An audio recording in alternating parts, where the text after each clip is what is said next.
Welcome to the Political Orphans. My name is Nico Lagan. My co-host, Rob Ambrose.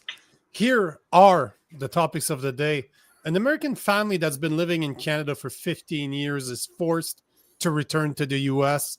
31 Liberal MPs lead the call to action against anti-Semitism in Canada. Mark Carney blames Pierre Poilievre for the state of affair of our country while saying that he's been defending Canada. And of course, many, many more stories to cover. Get your comments ready because the show starts now. What's going on, man? What's up, brother? I'm liking this new showtime. It's nice. It kind of leaves your whole day open, right? Yeah, it's so weird. I'm ready in advance. Oh, yeah, wait. Well, yeah, you're probably just raring to go all day. Yeah, but not only that, I get to spend more time with my son, man. Yeah, no, that's sweet. That's awesome. Yeah, I bet the wife likes that as well. Yeah, especially that she's going back to work like tomorrow. So not tomorrow, on Wednesday. Yeah. Wow. What's going on, Albert Nan? What's going on? Yes. So yeah, it's very strange. What does she do again? Where does she work? She or not where specifically, but just like retail. Yeah, don't worry, I'm not gonna. What's her address? What's her shift? Exactly. She does. She's an account rep for a company that specializes in route tracing. So let's say that you're a UPS type of company. Yep. You have 50 deliveries that day. You input all your deliveries, and it will map out the best routes to get there. So it's a Google map for business. Yeah, like an algorithm thing. Yep. She works for an American company, so she gets to work from wherever she wants, basically. Oh, nice. She works remote? Yeah. Oh, yeah. She's been working there for 2.5 years now, 2 years, sweet. And we've been on the road the whole time. So great. That's sweet. Yeah. Yep. Get some announcement out of the way. So Ted Kuntz is the president of Vaccine Choice Canada and the National Citizen Inquiry. He's going to be joining us at 8:30 today to speak about the rise of measles in Canada. And what does that mean, if it means anything? Mm-hmm. Tomorrow, we have Iranian-born former MPP for Carleton, Ottawa, Ontario, political analyst, human rights activist Goldie Gamari is coming on the show to talk about what she calls Islamofascism. Wow.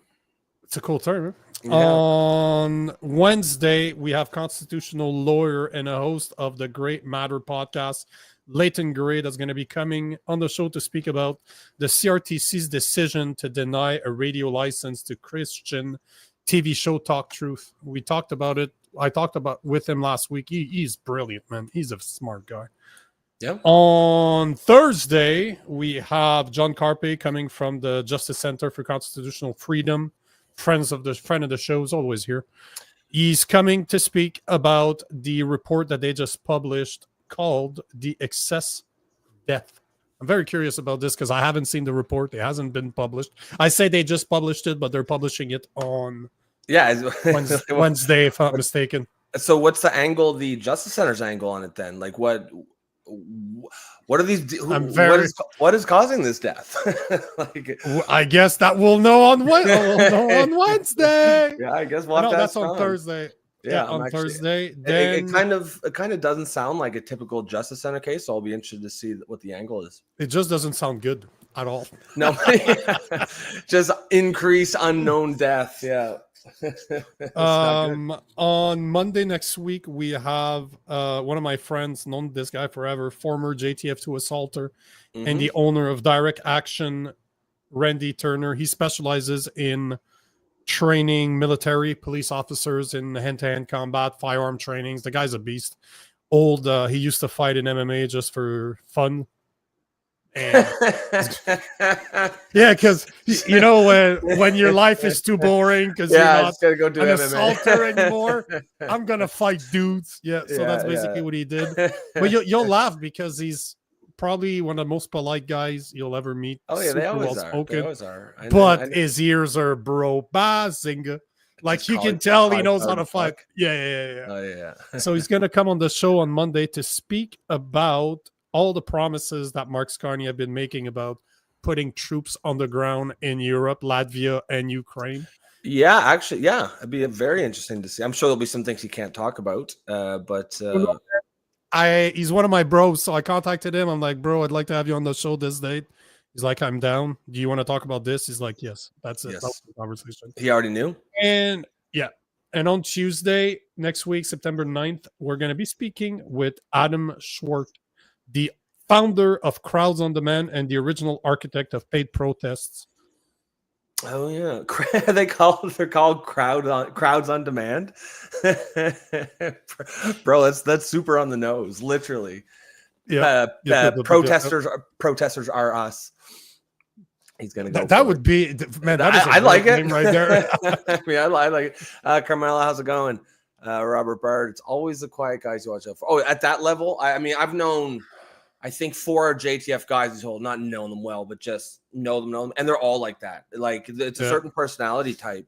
And I know 2 guys that are like the most physically fit guys you would ever meet, and they got cut. They did not make the cut. Yep. Because of they're very arrogant and outspoken and loudmouthed and obnoxious, and they don't like that shit. They like the quiet ones. Also on Wednesdays, don't forget that I record the Conservative Corner with David Creighton at 7 p.m. right here. And on this Saturday, we're starting a new Saturday live night mashup. That's how I'm going to call it. So we got a bunch of people that are going to show up. Hopefully you show up. Jason Living's going to be there. I'll be there. We're booking some people that are going to be very cool. I talked to you about one person yesterday. There's 2 people that should join us all the time. And then we'll have guests. Like we really want to do like a 5, 6, 7 people having a drink, talking politics, talking culture, like no dress shirt, no crap, no, like it's not a laid back professional like we usually are.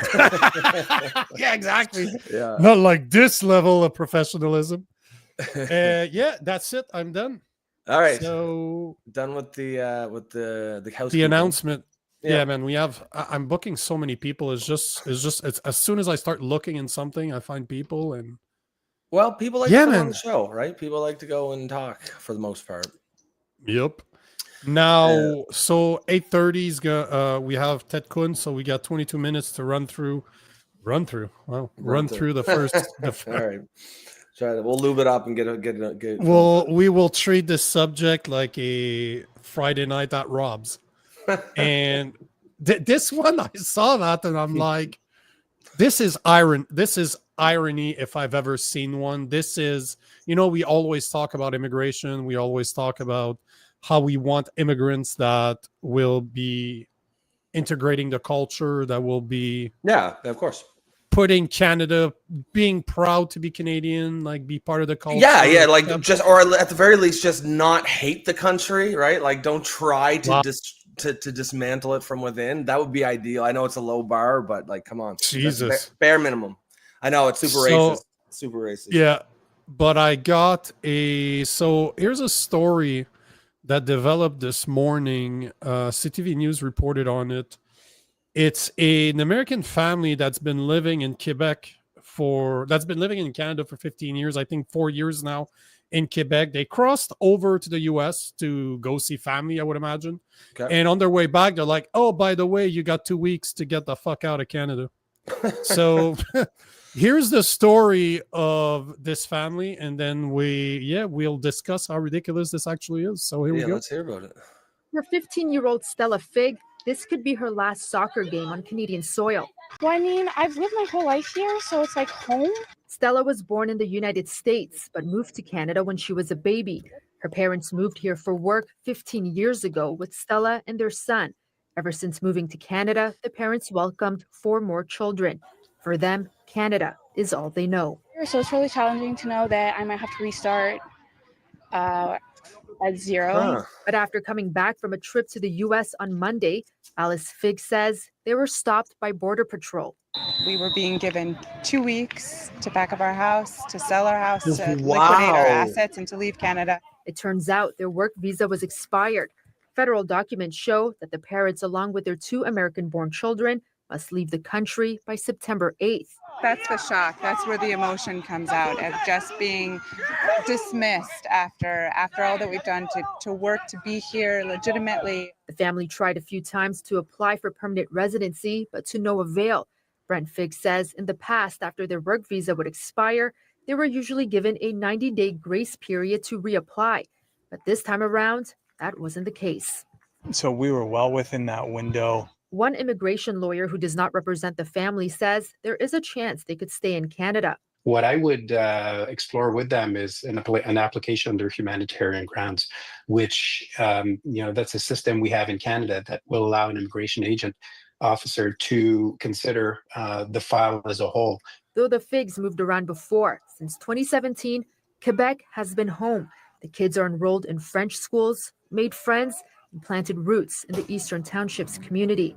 But now all of that is in jeopardy. That's a wild story. Our kids are in shock. Yeah, they know what's happening. The Canadian kids did go back to school this week just to say goodbye to their friends, just to have some last contacts. CTV News reached out to Immigration, Refugees and Citizenship Canada on Sunday, but did not hear back in time for broadcast.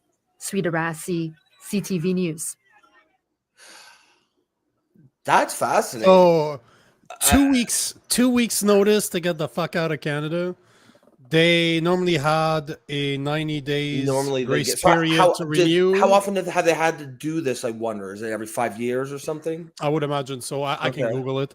Okay, yeah. Then you had them mentioning that they've tried multiple times to get permanent residency, were denied. And just to prove kind of what we were talking about, so there's 4 of those kids that were born here. Yeah. And now they're even saying that they're in Quebec and they're in French school. So talk about embracing the culture of where you're living. Yeah. Let's be honest here. They're just this is what we fucking mean. white for Canada. They're just too white for Canada. Let's be honest here. I mean, this is literally the type of immigrants that you would want, that you want 100% of the time, not the color of their skin, but they work, they integrated. They're not at Down with Canada protests on the weekends. They're happy to be here. These are exactly. I mean, on the one hand, I mean, if they've overstayed the work visa, they are technically illegal. So there is that. But on the other, all the circumstances that you mentioned, the fact that, this has happened several times and they just reapply and it gets approved, the fact that they've tried to get a PR. So they haven't just been hiding. Like all those things seems like anyone with a brain should look at that file and be like, yeah, these are not a priority to deport. Now, and if they do deport these people, they better go with the exact same gusto against the fucking criminals. You know what I mean? Like, again, okay, if you're gonna say no, they're here illegally, they got to go. Okay, fair. But like, use that. I absolutely want to see that same energy on everyone who's not a white person too. You know what I mean? And until you see that. Sorry, man, I'm just laughing. And it's like people be like, oh no, that's racist. No, I'm just asking for the fucking law to be applied the same to everyone in the country. How is that any sort of a problem? That is like, it's crazy that we're in this time. We're saying, I think the law should apply evenly to everyone. Equally. That's a problem to say that. Like, it's one of these bizarro moments where everyone knows there's nothing wrong with that statement, right? That the law should apply to everyone. And yet, it's this, the woke mind virus, if you want to call it that, has just twisted so many otherwise sane people's brains that they think that that's a problematic statement.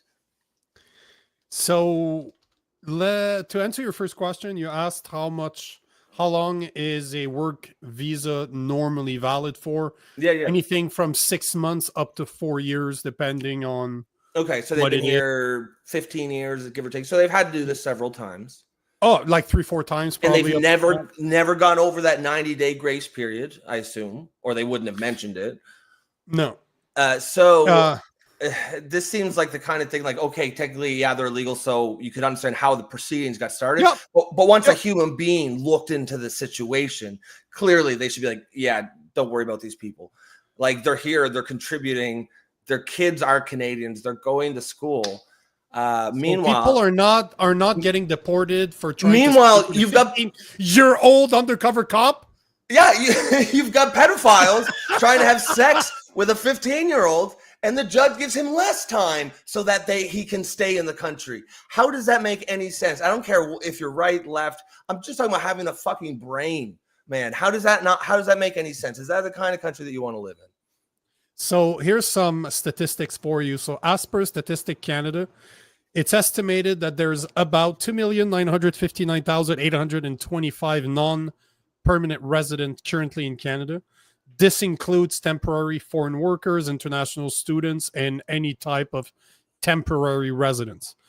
Based on these numbers and projection, it's estimated that in 2024, India accounted for 40 to 50% of the provenance of non-permanent resident. Okay. China, 10 to 15%. The Philippines, 8 to 12%. Nigeria / Cameroon, 7 to 10%. While the U.S. only accounted for 1 to 2%. So, and you know what? When we first watched this clip, at the end of it, I said fascinating. And what I was actually talking about, I mean, the story itself is fascinating, but once in a while you get a story where it gives you a peek behind the curtains, right? It allows you to see what's going on in the government. Clearly, what is going on, like this story gives us that peek where clearly there's some, intergovernment order that's gone to the border guards to say, punish Americans. We want you to punish Americans. Go after Americans. To me, that seems pretty clear. And that itself brings up some very interesting questions. Like, yes, okay, even if this war is sort of secret out of the public eye, usually the other country will know about if one country is trying to mess around with them in that way. Is it either that, or is it just Carney's sent out, we got to be super hard on illegal immigrants. I don't care what the backstory is. Anyone who's here illegally has to go. Come on. And if that were the case, I think we see a lot more than just this. We see more than this one family. Yeah. So to me, it seems pretty obvious that you're getting a peek in some geopolitics here. It sounds like they told Canadian border guards to go after Americans specifically, or Canadian immigration services. So that's kind of interesting as well.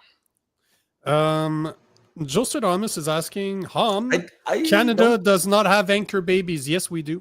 We actually do. So it's pejorative, by the way, Jostradamus. You shouldn't use that term. That's what Google says. But hold on. Here's the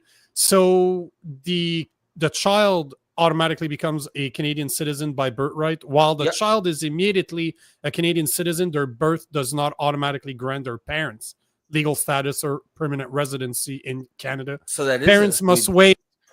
But parents must wait until the child reaches adulthood, 18 in Canada, to sponsor them for permanent residency and citizenship. But technically, if they work in Canada, they already have everything they need in order to become permanent resident of Canada. That's the only question mark I have is what's the story behind that? Because he did say we've tried several times and it didn't work. Okay, but why didn't it work? Like, that's important, I think. Is it because the government has said no? Is there a specific reason? Maybe Buddy has his own record or something that he's not talking about. But that's the only question mark that I could see. Right? That's possible. You're absolutely right. Maybe he's got a record. Yeah, exactly. But at the same time, when has that stopped immigrants from coming to Canada? I know. Yeah, I know. I'm just saying. I know. Anastasia, hello boys. Is that the new time in the evening? Yes. Yeah, we're Sunday to Thursday, 8 to 10 p.m. We've decided to go big. We went prime time. So here's where we are. We're happy to have you on. Great segue for if you guys are on next. Make sure to like, make sure to comment, make sure to restream the stream. But if you really want to be part of the conversation, and that applies to Instagram as well, if you want to be part of all those beautiful messages at the bottom here, make sure to join us on YouTube at the Poli Orphans. Once you're there, like, comment, subscribe, obviously. And if you believe in independent media, join our membership program, $2.99 a month, cheaper than going to Taj Mahal for coffee. Yes. Yeah, they told us go bigger. They told us it's time, boys, go big or go home. And we said, well, we're already home, so we may as well. They is me. So yeah. Yeah. We're ready for prime time. We're ready for as prime Joe time. says, the almost ready for primetime players. Yeah, we'll Yeah. get there. We'll get there one day. We're sharing helmets. Sharing helmets. Yeah. Yeah, no, it's I like this time period a lot. It's Yeah, it works. It works. I a lot of agree. ways. Yeah, Alberta Nance says, yeah, we'll do family reunification of seniors who will be a strain on our social programs. Yeah, like Yeah, of course. This is not people a problem. these people are actually paying taxes. Like they are the epitome of a productive members of They're society. literally the type of immigrants that you want to have Yes, as and much as we're- possible. As Yeah. much as possible. When we say, yeah, like when we say you want quality immigrants who are going to contribute to society, that's exactly what they mean. And I know that some brain dead leftists will be like, oh, you mean white people? No, you idiot. People who have jobs and pay taxes and are raising their kids here. You take that exact situation, that exact family, and put brown skin on them, and I'll take 1 million of them, or however many is a reasonable amount every year. Right? 100% of our immigrants we take can look like that. I do not give a shit about the skin, color of the skin, and nobody with a brain does. It's such a brain dead argument that the left has been very effective at, right? And this is what they do. In order to avoid the actual legitimate and reasonable conversation about immigration levels, they'll just be like, oh, you're racist. You're racist. You're racist. You're racist. And it's worked. To their credit, it has worked up until really the most obvious marker is when Donald Trump got elected. That's when it's very easy, I think, to make that a before and after in terms of the efficacy of these sort of bad faith woke attacks. But I don't think, and we've discussed this as well, I don't think it's Trump that caused this. I think Trump's a symptom of a shift that was happening anyways. It's just the woke left played their hands too strong. It started years ago when they started telling us women can have penises. Let me show a video because it's funny you bring that up. I wasn't going to show it because it's an older video, but Mark Nixon posted something, and for some reason it's trending all over the place. It's a video from when Carney was still campaigning. I'm just looking for it on his page right now. God damn, he posts a lot. Jesus. Who, Carney? No, Mark Nixon. Oh, yeah. Oh, there you go. I got the video right here because you're talking about the woke, you're talking about Trump, and that's basically what the video talks about. So it's Carney saying how while Trump is going to try to get rid of wokeism, he will double down. And that was during the campaign. So it's kind of, I don't know why it's trending right now, but it is. So here's the video. There's a fever gripping America. While it rages, Canadians will remain resolute and true to our values. While America engages in a war on woke, those Muslim values, Canadians will continue to value inclusiveness. There's a yes, as we will. The war on woke goes. I would say we'll not value inclusiveness. We will fetishize inclusiveness. We will put it at the heart of everything, and it doesn't matter what negative externalities come out of that inclusiveness, because we're committed to inclusiveness for inclusiveness' sake, not because it's objectively good, just for inclusiveness. Because you're a racist. Yes. Joe, and you're racist if you disagree. Yeah, you're a racist. Joe's saying, my question is what happens to the Canadian children who are now going to be non-citizen in a very xenophobic U.S.? Is there an anti-Canadian hate? I mean, Joe, I would defer to you on this. You're an American. I would be surprised if I heard that there's like a large anti-Canadian backlash, because I just assumed Americans just don't really give a shit about no, you're not getting when he's saying the Canadian, the kids in that story. So there's 4 kids that were born in Canada. If they have to go back to the US, what the fuck happens to them? Well, yeah, what if America won't take them, right? Because America's not guaranteed to take them. That would be that would be very I mean, if you went by the letter of the law, the parents would have to go to America, and the kids would have to be put in foster care. Now, I'm sure that if that actually happened, that story would cause such an uproar. It would get resolved quickly, but it would be a pretty interesting scandal for a little bit of time, because you could imagine Trump saying, like, because if this is a publicized story and Trump catches wind of it, he'll politicize it, of course, and have him say, oh, okay, yeah, well, if you don't want our American parents there, we won't take your Canadian kids and see what happens. you could absolutely picture it happening. Yep. Joe, I always ask the fun questions. Yeah. Hey, hold on. Before Ted shows up, because we have a tiny bit of time here, I wanted to talk about this. Did you see what happened to The Rock? He did. He got the Dave Bautista treatment. Like, Jesus. Are they just shrinking big dudes out in Hollywood these days? Just pulling the plug? Like, so he's what, like 6'4", 6'5"? He was 300 pounds. Man. Just he deflated. slimmed down to 240. And one of the comments is brilliant. The Rock is now known as the Pebble. He's just a head. He's just a head on a body, on a tiny ass body. Bro, man. And his teeth are like, holy hell. This is the real Deflategate. What is happening to big dudes in America? It happened to Bautista first, and now this guy. Yeah. I mean, I suspect he probably stopped taking the steroids he's been taking his whole life. No, he's natural. How dare you? Because I saw this picture earlier. I was like, how old is this guy? So I actually looked up earlier. He's 53. Yeah. Anyone who thinks you have a body like he had a year ago at 52 naturally is a fool. No, because you're nothing. A bitch. You don't really work out at the gym, okay? Yeah. No, but look how bad he looks. Like, you know why he's wearing? Do you remember Jean-Claude Van Damme? He wears glasses all the time because he had really bad eye surgery. Yeah. So he's kind of wearing glasses to hide. I did notice that he always wears. But did you notice but The Rock was wearing transparent glasses. There was no tint to it. It's probably because his face is so emaciated. I used to lose like 30 pounds for a fight. You look like shit, bro. Jesus. When you lose so much weight, I would lose 30 pounds in 8 to 10 weeks. So you're like, yeah. and look at The Rock in this video. Like, he looks old. Like, look at that. Yeah. He does not look good. Like, eesh. No, he looks like he gained 10 years. Yeah, well, you lose that much muscle mass, you're gonna see it in your face.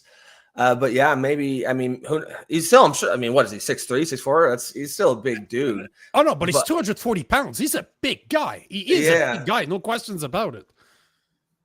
But man, yeah. That doesn't look good. No, it does. Maybe he not went look on Ozempic. That's what I was thinking when I saw that, because supposedly just a few months ago he was, because he shares videos of him working out all the time, right? Just a few months ago he was like still massive, and now like this, that just looks bad, man. Yeah. Wise guys saying, aren't they dual citizen? I think as American kids, it doesn't matter where they were born. Isn't the way it works? I would imagine so. Hold on. Well, no, I think if they're born to. Because my mother's an American citizen. I'm not American. Your mother's American citizen? Yeah, she was born in Seattle. But she moved here. Yeah, she moved here. Seattle, boo. I know, she moved here when she was like 3. So like, it's almost like she doesn't even remember. Like, she kind of forgets that she's American. But she still gets letters from IRS telling her to pay her taxes. She's like, I'm not paying taxes. I've never earned $1 in America. But I think you're still supposed to, as an American citizen, which is pretty. Yeah, so if an American citizen gives birth in a foreign country, the child is often an automatic U.S. citizen, provided the U.S. citizen parent met certain residency requirements before the birth. So technically, you might be an American, bro. What are those? Yeah, what are those residency requirements? Not be a woman. I'm just kidding. Yeah. Well, what is a woman? I don't think they might not be able to define it. Hey, I identify as one if it gets me American citizenship. Who are you bold of you to assume my gender? Ted, ready to go? No, I can't hear you, but if you give me a thumbs up, awesome. So here is Ted Kuntz, the president of Vaccine Choice Canada and National Citizen Inquiry. He's here to speak to us about the rise of measles in Canada.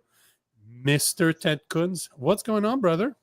Well, Nico, first of all, nice to see you. It's been a long time. How's that fathering going? Lack of sleep is great. Lack of sleep is great. Lack of sleep is great.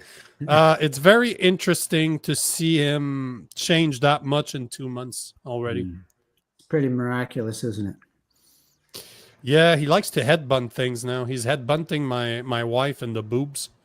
He's like, give me boobies. He's just like, It's an MMA move. It's just he's like an aggressive little man. Yeah.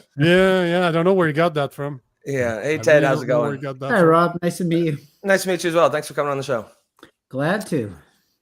So this conversation started because you BCC'd me on a letter that you sent out to the government of Alberta. Can you explain to us, because you and I have recorded a bunch of content together. Yeah. We spoken about what you do as the president of Vaccine Choice Canada, and measles is something that you and I have spoken about. It's something that's in the news all the time now, and people are freaking out because there's measles cases and people refuse to vaccinate their children, and we're all being called all the names in the world. But you contacted the Alberta government. Why'd you do that? Well, Alberta MP or MLA Diana Batten had written, I think, a Twitter post where she was encouraging Albertans to write a letter to the Alberta government to have the Minister of Health fired because there are so many measles cases in Alberta. And as soon as I saw that, I knew that Diane Batten hadn't done her homework. She actually doesn't understand the situation with measles. And I thought before she, puts herself into even more hot water, maybe she needs to have some information. So I wrote her a very, I think, a respectful letter. And I said, there's a fair bit of information about the measles vaccine in particular, but all vaccines that you probably need to understand as you figure out your stance on the so-called measles crisis. And so I simply explained to her that the increase in measles that's happening not only in Alberta but globally is not because of vaccine hesitancy; it's because of vaccine failure. And what most people don't understand is that when children contracted measles when I was a kid, everybody got measles. You develop lifelong immunity. And so that meant that you were protected from measles for the rest of your life. The vaccine is a poor excuse for natural immunity. And what happens with the immunity provided by the measles vaccine is that it's temporary. It wanes over time. And I would suggest that most adults no longer have immunity to measles. The other thing that happened is, the measles vaccine was effective in preventing the outbreak of measles in childhood. But what it's done is it's increased it in adults and it's increased it in infants, both populations where the risk is actually greater than if you experience measles as a child. If you experience measles as a child, it's a pretty innocuous illness. I mean, it has a 4 to 6 day period of symptoms. It doesn't require treatment other than rest, fluids, and the love of mom and dad. But, the pharmaceutical industry has done a pretty good job of terrorizing people that measles is this terrible killer disease. In third world countries where they have very poor nutrition, where they have, they don't have clean drinking water, they don't, they're vitamin A deficient, measles is a more serious condition. But in developed countries like Canada, the United States, and other developed countries, measles is not an issue. It is not life-threatening. What most people don't understand is the mortality of measles declined 98.5% before the vaccine was introduced in 1963. And so there's a narrative they're telling about how dangerous measles is, which is not true for Canadian children.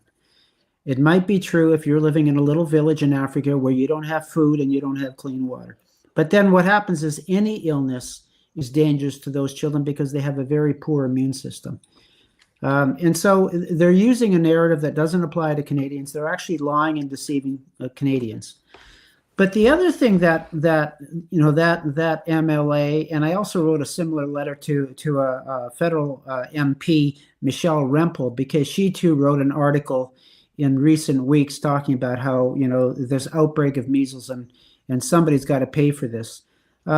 What most people don't understand, including doctors, is that no vaccine on the childhood schedule was properly tested for safety against a true placebo. So there is no evidence, first of all, that the vaccine is safe. And when you actually look at the evidence, when you look at the data, particularly, the best data that we have, because the Canadian statistics are very poor. If you look at the data out of the United States, out of the Vaccine Adverse Events Reporting System, the numbers there are pretty disconcerting. Let me just find some numbers here for you. As of June the 27th, 2025, there's been 117,000 reports of reaction to the measles vaccine, including hospitalizations, injuries, and deaths. And of that number, they identify 574 deaths as a result of the measles vaccine, 9,000 hospitalizations, 2,225 related disabilities.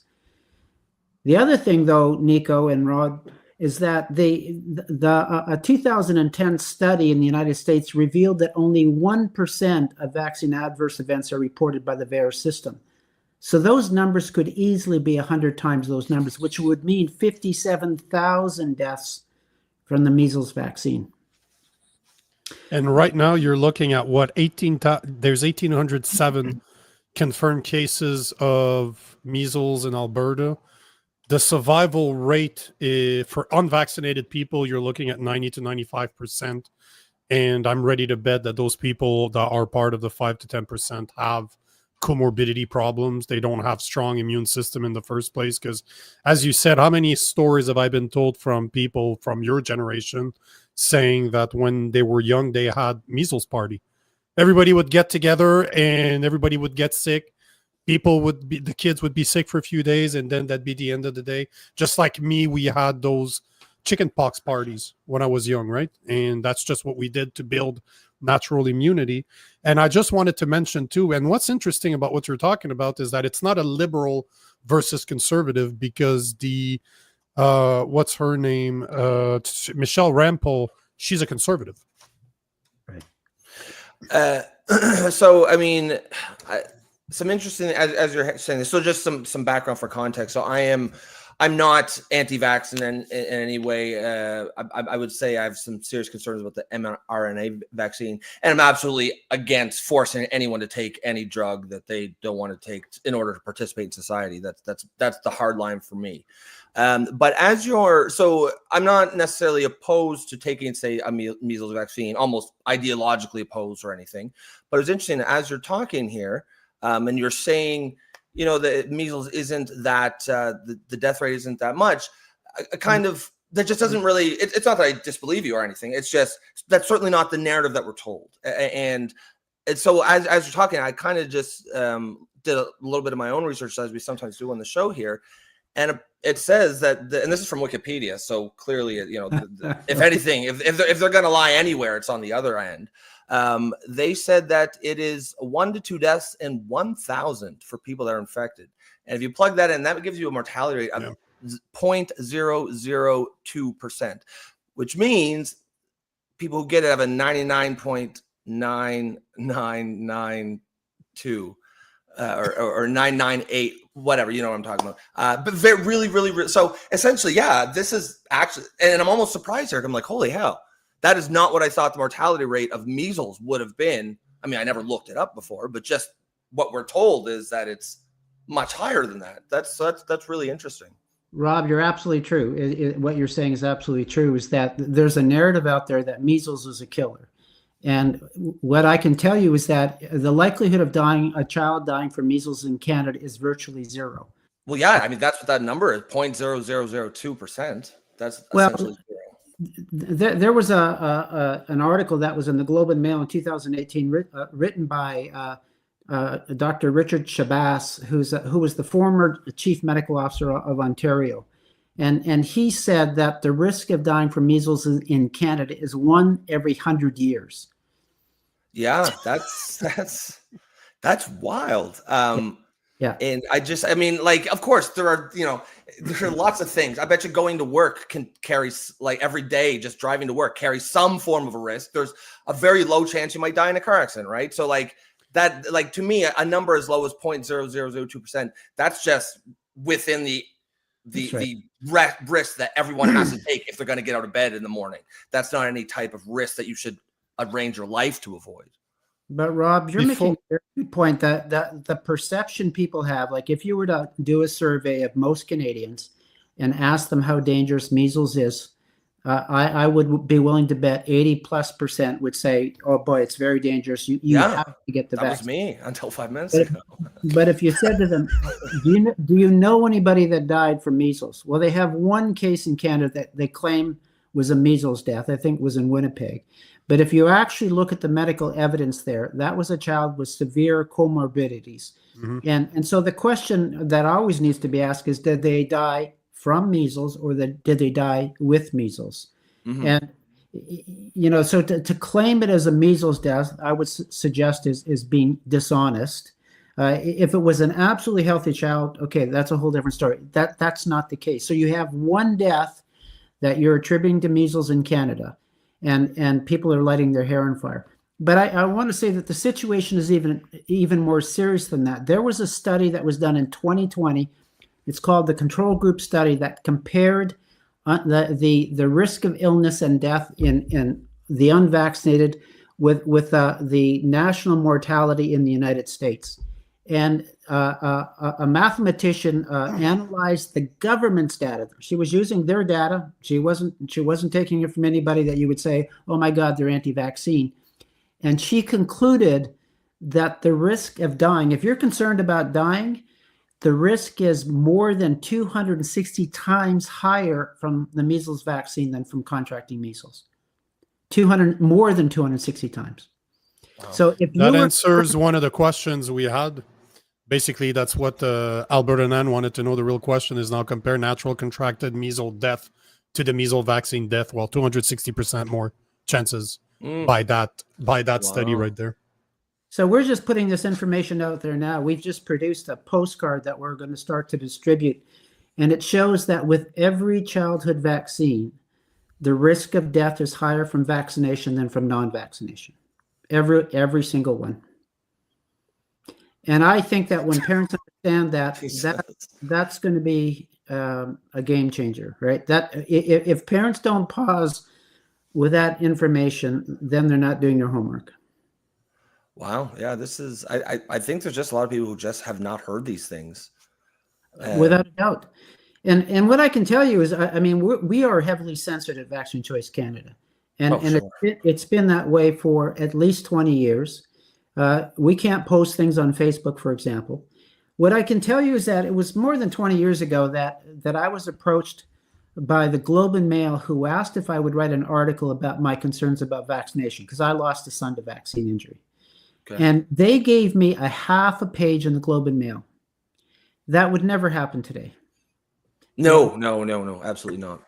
Absolutely not. You know, if I'm going to get press, it's going to be Ted Kuntz, this rabid anti-vaxxer, yeah, who is a conspiracy theorist, as opposed to somebody who has spent 40 years researching this topic, because I needed to understand what happened to my son. And if you look at my library, 80% of the books in my library are about vaccines. People don't know that there are hundreds of books out there in the market that talk about the injuries, the vaccine injury, and they go back for 200 years. Doctors have been talking about the dangers of vaccination for 200 years. We shouldn't be injecting the kind of toxins that are in vaccines into our babies. I mean, it's you start to understand how the whole vaccine paradigm is ludicrous when you realize that we're injecting aluminum and mercury, which are neurotoxins, through a needle into our infants on the first day of life. You got to ask why. You know, Ted, like you and I have been speaking about, we've known each other for a little while now. We've recorded a lot of content together, and one of the things you always say is that safe and effective, safe and effective, safe and effective. And the fact that we're not allowed to question it is problematic. And this is a type of conversation that Rob and I have all the time. As a conservative, he's a liberal. There's a lot of things we don't agree with. But one thing we do agree with is if you cannot question something, there's a problem. Yeah. You're hiding something. If you cannot question it, and this is the problem. And it blows my mind that the average individual out there does not see that as an issue where we are not allowed to question. We're not allowed to say no. We're not allowed to say, what if? Not even a debate. Like you won't see a debate on a prime time stage where people that are pro-vaccine and people that might be considered anti-vax or question that just question it's not considered a valid question in society. Say the Overton window has shifted very aggressively since COVID on that. No, you're absolutely right. And so when you can't ask the questions, you're not actually getting the information, and doctors can't ask the questions either. Like you use the mantra "safe and effective." That's not evidence-based statement. That's a marketing or a faith-based statement almost. And what you don't realize, or what most people don't realize, is that the measles vaccine, when it was licensed for use for safety, it was only monitored for 42 days, and the study only included 342 children. And that's the study that they use to tell you that vaccines are safe and effective. And I want to tell you that 42 days is one of the longest periods of safety monitoring of childhood vaccines. You know what the average length of monitoring of childhood vaccines are for safety? 4 days. So if the child dies on day 5, that's not included. Oh, I see what you're saying. It won't be considered a vaccine injury if the child dies 6 days or 7 days or 8 days. Exactly. Well, I mean, yeah, wise guy is bang on. Vaccine have become a religion, untouchable, and the word faith that you use is bang on. And I know that there's people that are going to push back, like what Bumpy's saying right now. Vaccines, like any pharmaceutical drug, have side effect. The biggest argument for vaccine would be the expanded lifespan in third world countries, and that you pretty much touched on that earlier, saying that measles in a third world country where they don't have vitamin A, they don't have access to clean water, clean food, is not the same thing as measles here in Canada where you're sick for 4 to 6 days. And if we want to help those children in third world countries, why don't we provide them with clean water? Why don't we provide them with nutrition? Do you know there was a study by Dr. Peter Abbey, who was working with children in Africa, giving the DPT vaccine, and he did a study to prove the overall health benefits of the DPT vaccine. And do you know what he found? The children that received the DPT vaccine died at a rate of 5 times more than unvaccinated children. Wow. And he wrote a letter to the World Health Organization saying, you have to stop giving that vaccine to African children. You're killing them. And what happened with that? Silence. Crickets. Wow. They still do it today. And just to go back to Bumpy's question there, he said where vaccines, like any pharmaceutical drug, have side effects. But honestly, Bumpy, the authorities aren't even admitting that to these days. That's the problem, right? Like, you're correct. They do have side effects, because of course they do, because every drug, even, you could be the biggest pro-vaccine person, but when you won't even admit that there's side effects and will not allow us to discuss it, that's the kind of stuff that sets people's radar off, right? If there actually is something, if there's nothing to hide, then why are they hiding, right? Like, everyone knows what that means. Everyone knows that if you have the right answers to a question, you're not afraid of you're not afraid of being questioned, right? Because you've got the solution. Here's the solution. Anyone banning someone from talking about it right away without knowing anything else, I've got to be, any rational thinking person is going to be very suspicious about that.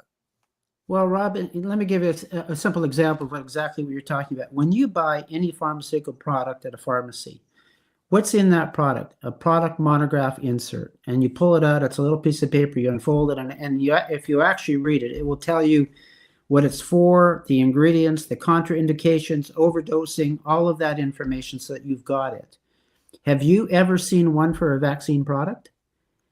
No, that's a good point. And it's like they don't give it to you.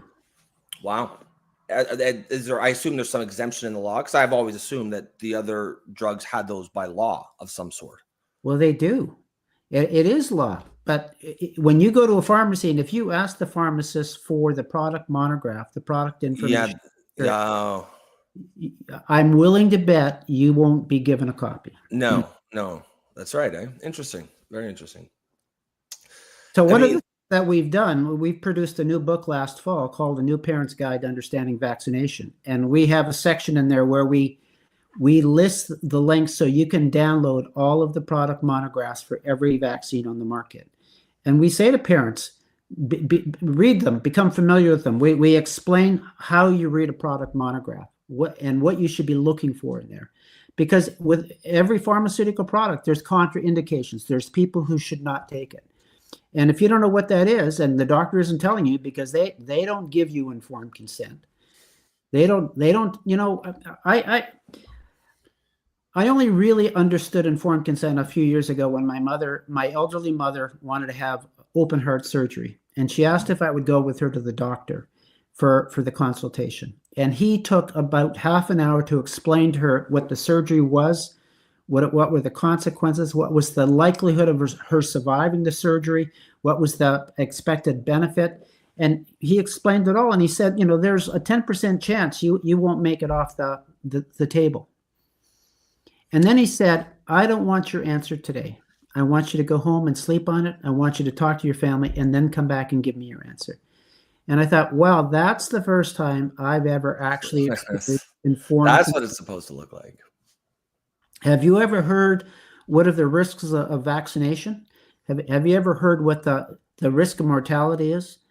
Yeah. I'm willing to bet nobody on your call has been given that information. Well, in fact, it's frowned upon to suggest there might be a risk, which we know that's not true. Even if you could still be a very pro-vax while admitting the fact that there's risks to a drug, as Bumpy said. But the problem is our government and authorities, they aren't even admitting that, and that's. I find that far more problematic than a list of a few potential side effects. We brush past those all the time for every other drug. So in Canada is one of the most egregious about vaccine injury. I don't know if you're aware, is that up until 2020, of the G20 nations, there was only 2 countries that didn't have a vaccine injury compensation program. Do you know what those 2 countries were? I'm guessing Canada. Canada and Russia. Oh, really? 18 of the 20 G20 nations all had a vaccine injury compensation program. Some of them have been around for 40 and 50 years. Canada got its first vaccine injury compensation program in December of 2020 as they were trying to convince people to take the COVID jab. And basically the message was, well, if there is some harm, we'll cover you. And I want to say bullshit. Do you know anybody who was compensated for their injury from the COVID jab? Just the VISP. No. You're talking about the vaccine injury. What is it? VISP that it stands for. Vaccine Injury Program. Yeah, compensation program. And there's so many reports of it that the money is all mismanaged. It's literally the management company of the program is banking all the cash. Like I've shared a video on here. It was even reported by either CTV or CBC was reporting on how it was almost impossible for people that had been declared vaccine injured to get compensation. It was a nightmare. Nobody was getting money.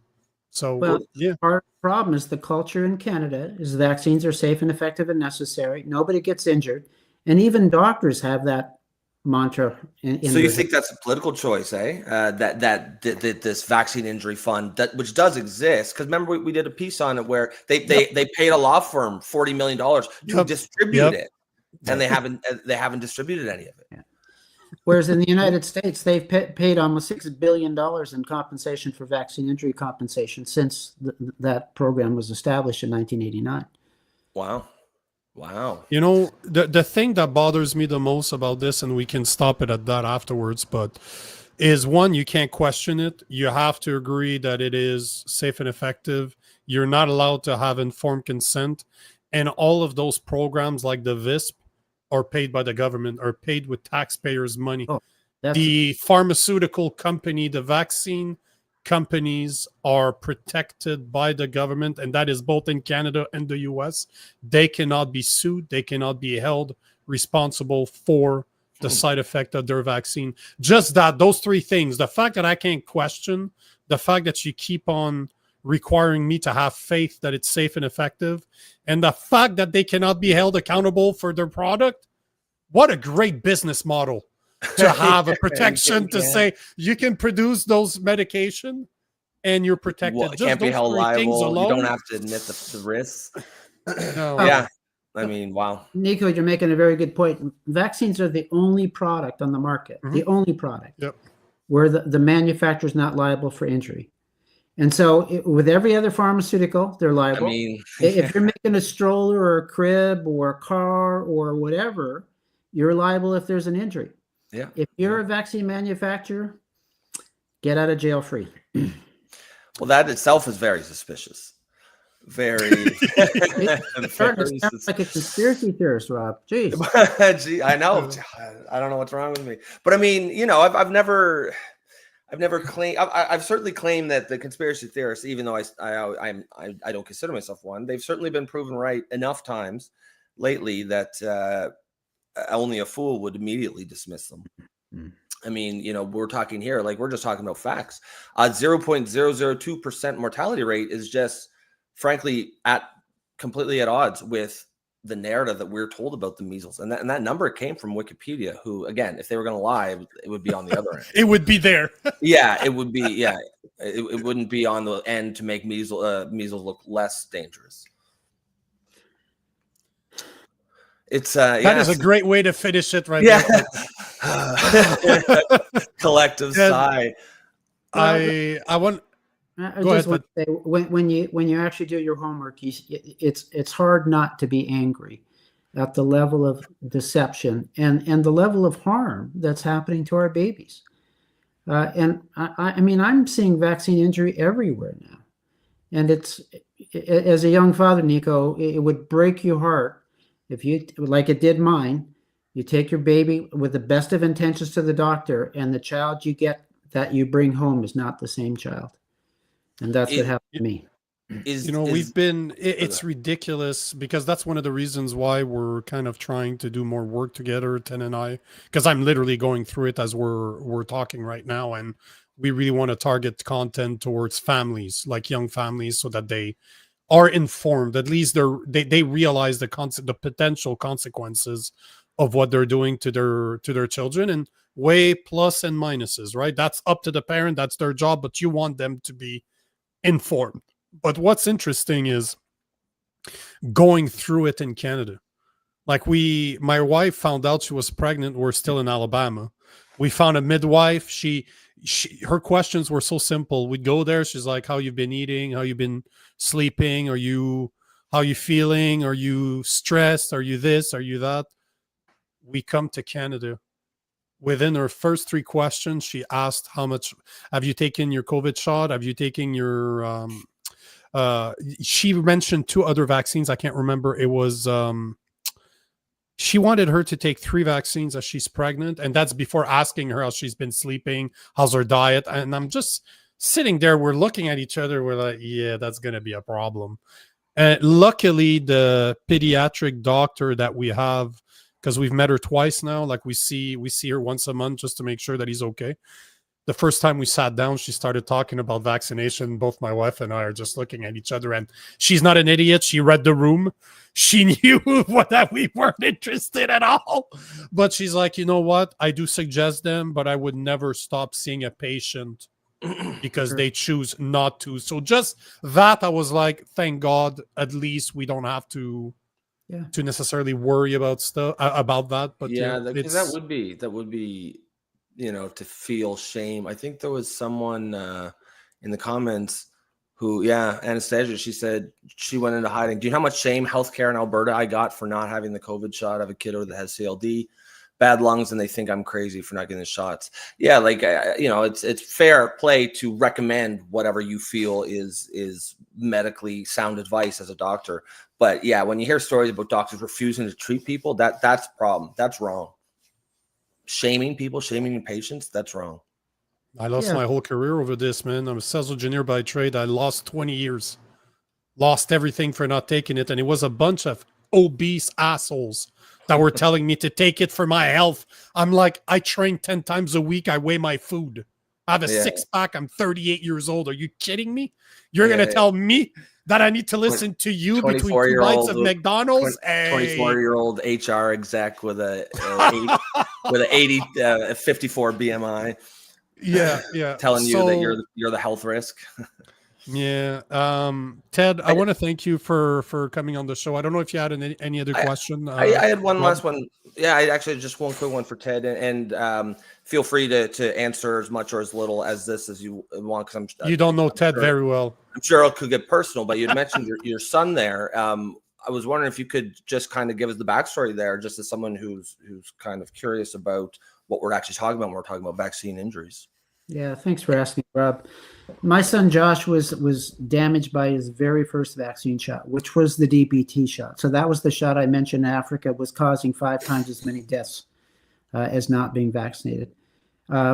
He immediately developed a seizure disorder, which was uncontrolled. We were in and out. I lived out of Vancouver Children's Hospital for the first 5 years of his life. Wow.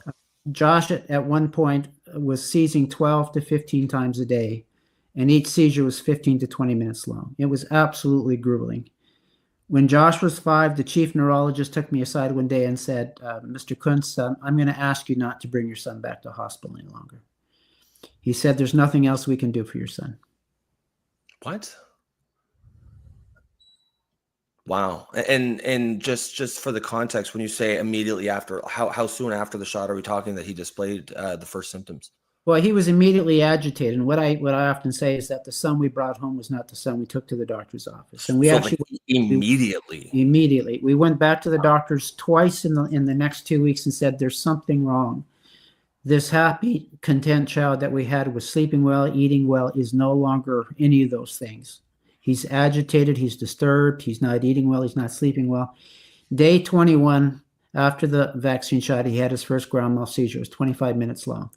Wow. I was in absolute shock. I had no idea what was happening to my son. Took him by ambulance to the hospital. They gave him a whole bunch of anti-seizure medication, said, treat your son as a normal child and everything will be fine. A month later, he seized again. A month later, he seized again. And then over time, the seizures increased in frequency until they were 12 to 15 times a day. Wow. And it was then when the doctor basically said, don't come back, I began to explore alternative healthcare. I had no idea about anything other than what you get at your doctor's office. I found a natural path. And the first thing she said to me, she said, you know, your son is vaccine injured. And I said, well, I've been saying that to Children's Hospital for 5 years, but they refused to listen to that. And she says, we have to detoxify the metals, heavy metals that's in his brain, first of all, and then build up his immune system. And so over a 3-year period, using natural medicine, she was able to reduce the amount of seizing from 12 to 15 times a day to 3 to 4 times a month, and from 15 to 20 minutes long to 30 seconds. Wow. And when I took him back to Children's Hospital at one point to show them how well he was doing, and I said to them, do you want to know what we've been doing? And they said, what? And I started to explain the protocols, the detoxification protocols, acupuncture, herbal remedies, homeopathic remedies. They immediately stopped me and said, we're not interested in that nonsense. You're wasting our time. And I said, you knew where my son was at when you told me not to come back, and you can see him today. Do you not think that the things that we're doing is making a difference? And you know what they said? He probably would have gotten better by himself. There was zero openness to understanding my son's medical condition and what made a difference. And that's when I realized how captured our healthcare system is in Canada. Wow. Thank you for sharing that story. I'm sure it's obviously gotta be pretty personal for you, but wow, yeah, it's pretty powerful stuff. Do you mind asking if I mind me asking how is he doing now? Is he still? He passed away in 2017. Oh wow, I'm so sorry to hear that. Was that related, do you believe, to the vaccine itself? Yeah, the coroner's assessment was he had a seizure and died in his sleep. And the seizures were caused by the vaccine. Yeah. So yeah, wow. Well, I appreciate you telling that story. I'm sure it can't be easy. But for someone I'm sure there are people like myself who are just hearing this kind of stuff for the first time, and there is value in that. And I appreciate you asking, and it's why I do this work. That's why I'm as passionate as it is. I don't want other parents to experience what Josh's mom and I experienced. Wow. Well, Nico, did you have anything to add to that? I brought Ted here for you, brother. Yeah, no, that's definitely given me a lot to think about. I appreciate you taking the time, Ted. And I think from our audience, I can see here that they all really appreciate you taking the time as well. Thank you both for inviting me and for having this conversation. It takes some courage to have it, and I appreciate both of you. Thanks, Ted. Always a pleasure, brother. Thank you both. Talk soon. Have a great night, sir. Yeah, well, certainly, certainly gives you a lot to think about. Yeah, it's kind of depressing. This whole thing is kind of bit of a buzzkill there. No, it's just that I've been, I went to Vancouver. I spent some time with Ted personally. Like, we spent 4 or 5 days together. We recorded a bunch of content for his foundation, Vaccine Choice Canada. Yeah. So I know the story. Like, we've had a lot of. He's just a sweet man. Like, he's really just such he has a good soul. You meet the guy for the first time and he hugs you. You know, that type of guy. He's just he's just a good dude, and it's, his experience creates 2 types of individuals. The people that never recover from it, that are broken for the rest of their lives, and that pretty much is the main path that they go down. Or you got guys like him that's like, nobody else needs to go through this. I'm going to do whatever I can to make sure that I can help others not experience what my son's gone through, what I've been through, what his mother went through. So it's, he's a good dude. I've known him for a while now. I've recorded some content. He's just, I'm a fan of Ted. He's just a good dude. Yeah, no, he definitely had some important things to say. And he's been destroyed so much, man. The media, I can imagine. Yeah. He's an anti-vaxxer. That's always how they call him. They discredit him from the get-go. Yet, he's a smart guy. Yeah. Unfortunately, he's a very smart guy because of what he went through, right? Yeah, exactly. Anastasia says, I too live at the Children's Hospital of Alberta the last 5 years. Do you mean now? Are you, when you're tuning in from the show, are you there now, Anastasia? Yeah, because she was talking about CLD. I'm not sure what CLD is. I saw it earlier. Chronic liver disease, chronic lung disease. Oh, yes, that's right. I feel like it's chronic lung disease. Oh, yeah, she was talking about lung issues earlier. Yeah. Oh, wow. Yeah, that's wow. Didn't know that, but thank you for sharing that. That's I guess that is such a fear of mine, bro. Oh, right. The fact that my son spent, nobody was born at 4.8 pounds, right? Was born super small. How's his birth weight now? Oh, bro, he's tall. It's funny because he's probably going to be like me. I was 145 pounds on 6'1" until I was 22 years old. So I was always underweight. I was always tall. I was too until I was 25. Yeah, I was skinny. Yeah, but you're like 5'6", so it's okay, right? This is something you invented. But what's funny is that he's skinny. He's under the curve. When they show you the mediums. But he's taller than the average for his age. So he's going to be a tall, skinny dude until he probably hits the gym. Oh, yeah. Well, that's most. I mean, it's better to start skinny and then add muscle than have the bigger body type and try to lose it. It's just, man, he was, the first 4 days of his life, he was under surveillance. Like, he was on 24-hour monitoring because he wasn't able to produce to heat himself up. He was too small, couldn't process sugar properly, so he wasn't able to heat himself. So, when you're there, I slept there, like I was literally there. I think I left once a day to go take a shower, make some food for my wife, and come back. I literally slept in a camper chair the whole time he was there. And you start thinking about those things, right? I have faith. I have really faith, but then I know stories like Ted, and I'm like, like, not that he was vaccinated or anything, but just to say shit can turn on a dime, right? Everything's okay or nothing's okay from the get-go. Oh man, it's scary. It sucks. Yeah, Yep, it is 100%. Alberta Independence says, my son was nonverbal. Then we began detoxing the heavy metals. And within the first week, he started speaking, among many other things. Something changed him at his 12-month vax. Yeah, I mean, like I said, the biggest issue that I have really is just why is the government like either not telling us the risk? Why is it the socially acceptable to shame people for just asking questions? That's a problem in and of itself. I mean, and that's not an organic movement.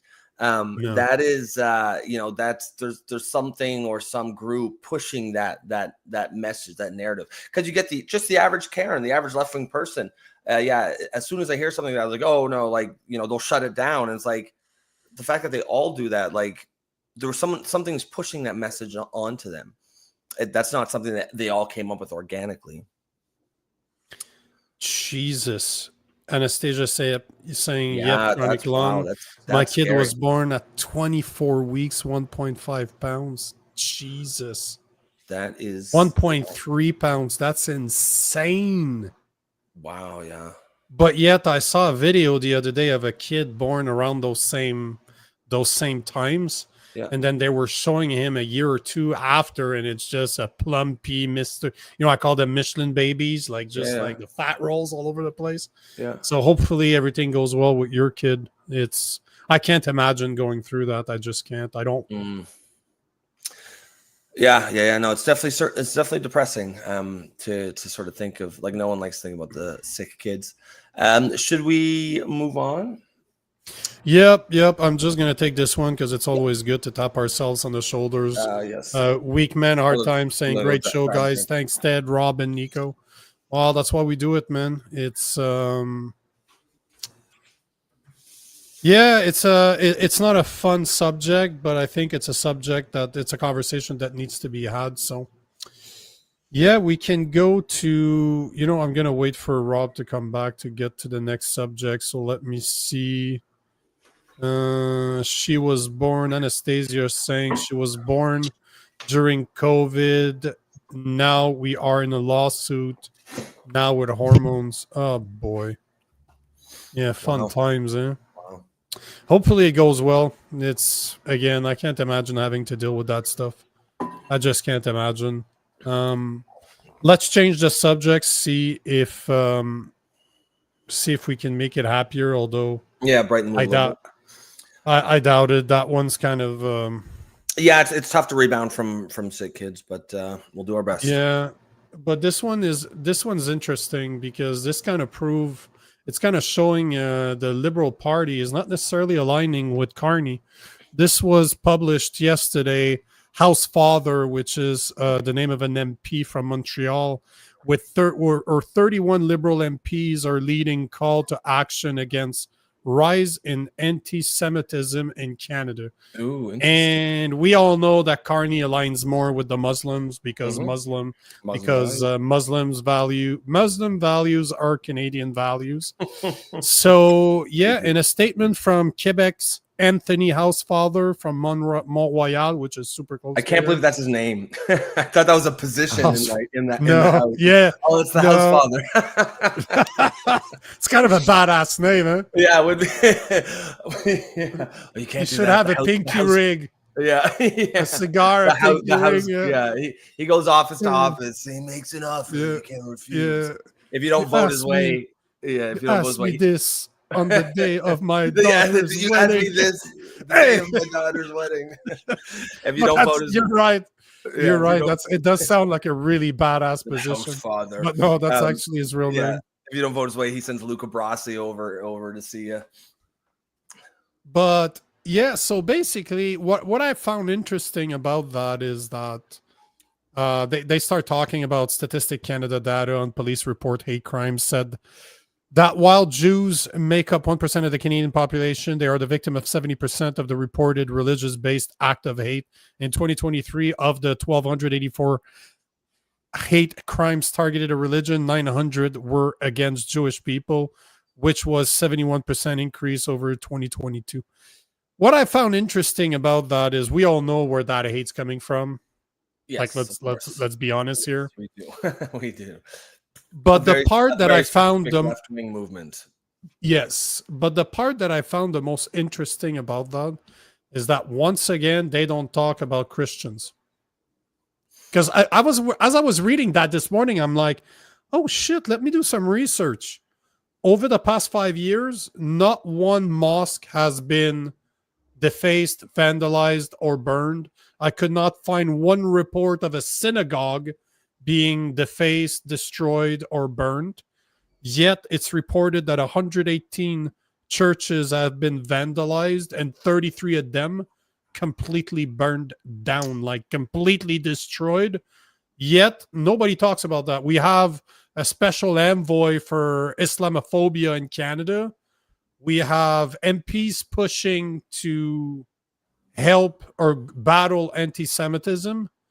Not one fucking peep about Christianity, because I see those numbers. I guarantee you Christians don't just report when they're being hated on. They just don't. Well, we just go on with our lives, and that's what it is. I'm not saying that anti-Semitism doesn't exist. This is not what I'm saying. I'm not saying that Islamophobia doesn't exist, but I like how everybody screams, yet the religion that built this fucking country is hated on by everybody. That's what I found interesting when I read that this morning. Well, yeah, and I think I think the framing is such hold on. Sorry to cut you off. I wanted to say that 5 pastors over the past 6 years have been arrested for preaching on the side corner. 5 of them.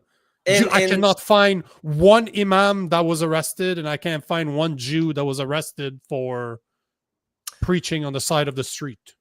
Yeah, and the thing is the media has a role to play, because the media reported if a mosque was firebombed, the assumption would be it was a hate crime. That would be the assumption. That would be the article. The headline would be hate crime. When a Christian church is firebombed, it's vandalism now. Now it's just criminal behavior. Yeah, and that's a distinct difference. And the same thing with the police. If an imam calls and says someone just firebombed our mosque, they'll investigate it as a hate crime. If a pastor says, they'll just investigate it as vandalism, and that's where it starts, right? And the only difference is the perception of the intention. But I guarantee you, and I'm pretty sure there's a meme around there which actually shows headlines of in the UK where mosques do get bombed sometimes, and that's how they frame it. Always frame it as hate crime, and then churches do it. It's always framed as vandalism or criminal behavior. And even though that's a subtle thing, that's how people start to see it. That people don't see. Yeah. It's the same thing, the same argument where that someone will say, "Oh, well, white people can't be racist against white people," which is, of course, nonsense. Of course you can, but there's a train of thought that true racism is discrimination against your color, but also who has power and who has privilege. And of course, in their mind, if you're white, you have power, you have privilege, and there doesn't need to be any facts to back that up. The fact that they just accept that as gospel. Yep. You know what I mean? Despite the fact that, if there was an interaction between a billionaire black guy and a dirt poor white guy, it'd be the white guy who has privilege, right? Because he is white, and that's the only thing that matters is skin color. So I'm sure it's the same kind of thing there. Yeah. Yep. And Anastasia, what you're talking about, Arthur Pawlowski, right? Derek Reimer. And Derek Reimer is but she's saying my pastor, Arthur. She's probably talking about Arthur Pawlowski. Well. He's one of the guys. He's one of the 5 guys that was arrested. Yeah, and Derek Reimer, I've recorded with him. We've had him on the show before. It's the only thing I'm trying to show is that there's such a massive bias that they never mentioned that about Christian. That's all I'm saying. Yes. But it's also interesting that only 31 Liberal MPs are signing this bill or this call to action against anti-Semitism, and critics wonder why 137 other members of the Liberal Party are not signing it. Well, that is very interesting. And I think Wise Guy here has a good comment about that. He says, the split in the party over Israel has a possibility of causing the Jewish Lib MPs to cross the floor and join the Conservatives. I hope it does. Then we can have a real election. Yeah, I think this is that kind of an issue. That would be interesting. Yeah. I think this issue is probably this, and the trans issue is the biggest split. But there isn't really that big of a split on the trans issue. There's grumbling, but this issue is the biggest one. Whether you have like, it's a sizable minority that is obviously like, what is it, 37 was it in total? So that's clearly a minority, but it's a sizable one, and they're they've already staked out their ground, their territory. They've already got, they've separated them. So now there's a division within the party. There's the guy on House Father's side and the guy on the other side, the pro-Palestine from the river to the sea side, who thinks that you can't be discriminatory against Jews because they're evil, because Israel and Palestine and all that shit. And I think this issue has the power to do that kind of a split. I think you could see that kind of a movement, and it could absolutely completely realign Canadian politics. Because right now, and for the last few decades at least, if you're a Jewish politician, you're almost overwhelmingly a liberal, right? There's a few, I'm sure, in the Conservative Party, a few token ones, but by and large, Jews, this is a fairly accurate trend all throughout the West, whether it's American Jews, Canadian Jews, or German Jews.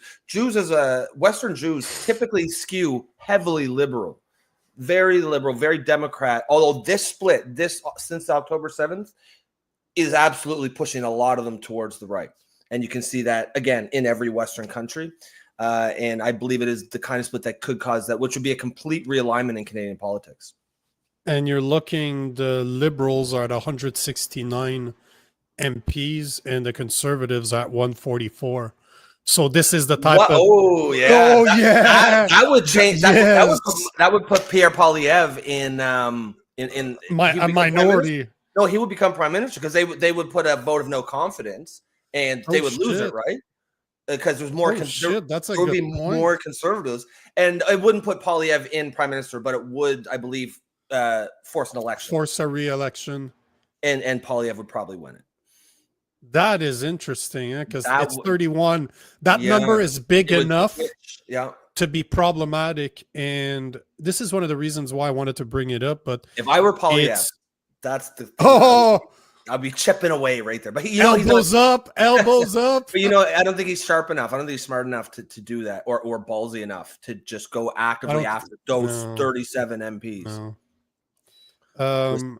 I want to take this comment because this is the type of comment we get, right?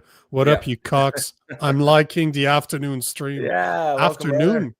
Where the fuck are you from? BC or something. But either way, welcome, brother.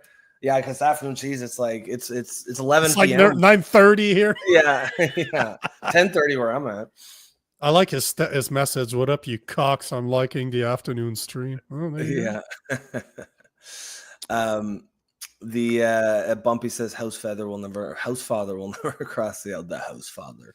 Hey, house feather is not the same thing. Yeah, that doesn't have the same ring at all. Oh, I don't know, Alberta, and they'll cross the NDP before, because if their main issue was anti-Semitism because of left-wing activism, the NDP would be even worse. I don't think they would go to the NDP. Oh no, hold on. That's funny. I did not want to talk about it because this was just ridiculous. But I don't know if you saw, there was an NDP MP that was saying that we need to send the army, we need to send helicopters to go save Palestinians in Gaza, and we need to bring them all back. I swear to you. I swear. And she said, I swear to you. I don't know if it's the same one, but there was a Canadian politician who said we need to give. There's like 4 NDP. It was like unrestricted access to all Gazans. Like, fuck, bro. No way. Yeah, let's bring in a bunch of fighting age males of the most heavily PTSD'd population of young men that hate us and blame us for their destruction of their homeland. Yeah, let's bring them all here with open arms, you absolute morons. Heather McPherson is the name of the MP. I just need to... Yep, that's her. I just saw her face. I'm like, yep, that's definitely her. So, yeah. Alberta Nan is, I retract my comment. No, I mean, you're it's not wrong. Like, if it were any other issue, if they left, that would be their natural home would be the NDP. But if they left on this issue, Yeah, I don't think they're going to go to the NDP because that's like the home base for that kind of anti-Semitism. I just want to find her post because I saw it earlier and it was just so ludicrous. Literally to go to Gaza and save them all and bring them back on taxpayers' dime, like idiot. And for what? For what end? To what gain? Other than just to be the belle of the ball at your stupid liberal far left woke cocktail parties. That's such. Yep. That's so garbage, man. We have so many garbage leaders. Oh, there you go. I think that's the Mary Poppins policy. Is that a spoonful of sugar makes the medicine go down? I think that's what it is. Makes the medicine go down. NDP prosecution of crime in Israel and Palestine. No, that's not it. I'll find it. I'll play it at one point. I'll keep on looking for it. But you're absolutely right. It's one of those things like she's the Karen that wants to have a cool story at her tea party. Yeah. And somehow she was elected. Like, yeah, she wants to be able to tell all her woke far left affluent white liberal female friends like, oh, I'm the one who brought all those Gazans in, aren't I? What am I? How many virtue signal points do I get? She gets an umbrella. Final boss. Yeah, exactly, an umbrella. Yeah. She's the final boss. Final boss. Game. Yeah, she's the final boss. Yeah, no, that's just terrible policy. It's so bad. It's so bad because like. They literally, of all the peoples in the world, these kids are raised to be like filled with hate, right? Like, and hate the West and hate Israel and hate Jews. And they're obviously PTSD to fuck.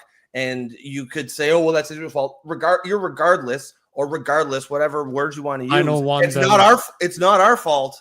It ain't our fault. You know, we should feel no obligation to bring an entire legion of essentially young men who hate us, who were raised to kill from. We've all seen the videos of them in their schools. Their schools teach that shit. No, thank you. Yeah, no. You have parents who pray that their child will be a martyr. They would. That's the greatest thing that can happen to a Gazan mother, is that her son blows himself up and takes one or two Jews with him. And look, you can even like, I'm not even debating why they're like this. You know, you could make an argument for that makes Israel look bad and them look like angels, whatever. The fact is they are like it. That is the world they grow up in. And we would be the biggest morons in the world if we bring any of them here. I agree. Yeah. Do you mind? Do you feel like lightening up the mood? Because I got yeah. Let's do that. Let's light it. I forgot about this one. This one is this is Mark Nixon that posted this. Let me just yeah, that's the one. I just wanted to make sure.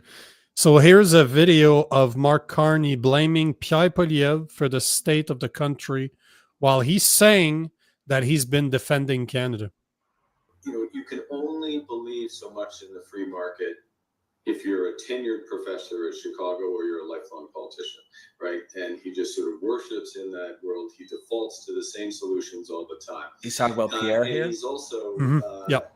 I honestly believe he disdains much about the country, much of what I just described, which to me, and I think to Canadians, is the nature of the country, he disdains. So he's been on this mantra for the last several years. Canada's broken, and Canada's broken because we're stupid.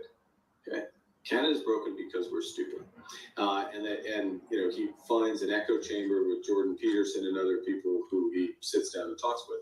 So there's a disdain for the country that he envisions. It's pretty awkward for him now that the country's coming together and Canadian pride, and we're under attack by the very people that he's been cozying up to. So literally, as we speak, he's trying to find a Canadian flag to wrap himself in and play patriot. Last refuge of the scoundrel. Yeah, he's describing. Hold on. So, well, but you know why? Right now it's working, and that's the thing that has people like me and Alistair and you concerned. So it's not working though. So Scaramucci's a lefty we're now? in a position where, if I may, where the consequences of these attitudes are becoming apparent. And, so we have what is an economic attack, economic force, to use the word of the president against Canada. A series of insults, the word is 51st state, our prime minister is the governor, etc. And Canadians are looking for two things. Well, who's been defending the country and who's been running it down? He's been running it down. I've been defending it. And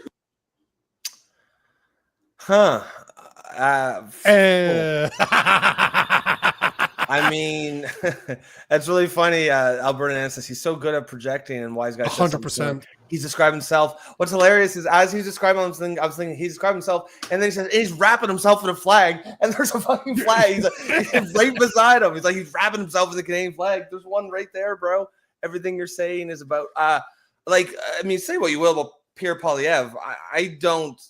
He hasn't done shit to destroy Canada.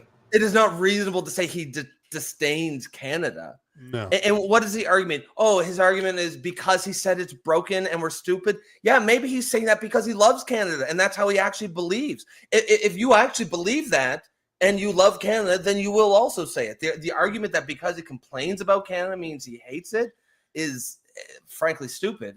He's complaining about the way it's being run. That's perfectly reasonable. And any patriot. Canada is broken. Yeah. Plain and fucking simple. Canada is broken, and the reason we're broken is because we're fucking stupid, and we keep on voting for the same people that broke our fucking country. So does that mean I align with Pierre Poilievre? No, because you've never watched this show if you think I back Poilievre.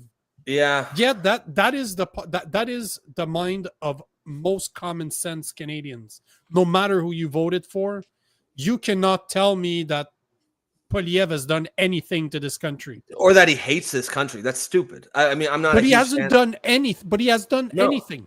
He doesn't have the power, nor does he have the balls to do anything worth mentioning. So Mark Carney is literally describing himself and Trudeau and projecting on Trump and Poilievre. I'm like, yeah. And people are fucking believing this shit. And also, I feel like the fact that there's so many weirdo grifters on the left right now is like, because Anthony Scaramucci, that like, if that guy's on the left, then that's how you know the left is cooked right now. So which one's that? That one's that's the one at the bottom. He was one at the bottom. He just looks like a sleazebag. He was. I don't know that guy. He was brought in to be Trump's like his press secretary, but it was really weird in the first term. But it was really weird. He brought him in. And he just came in like this sleazy used car salesman, and he lasted like a week before Trump fired him. It was like, I mean, Trump's second presidency actually almost feels like a presidency. Actually, it does feel like a presidency. You may not agree with the policies, but it at least feels like a presidency. That first one felt like a reality show. It was just every day. And I think he did it on purpose. I think he thought that was fun. Of course he does. And now it seems like the second time I was like, okay, I'm going to try to be an actual president this time. So they have an actual president in the U.S. and we've become the reality show. Yeah, and we've got the reality show now. Yeah, I don't know. That's not going to be an effective line of attack if Carney is trying to like. Even Poilievre's people who don't like him, I don't think anyone thinks he hates Canada. I don't think there's anyone who thinks he did anything to hurt Canada. It's not possible. He's never been in power.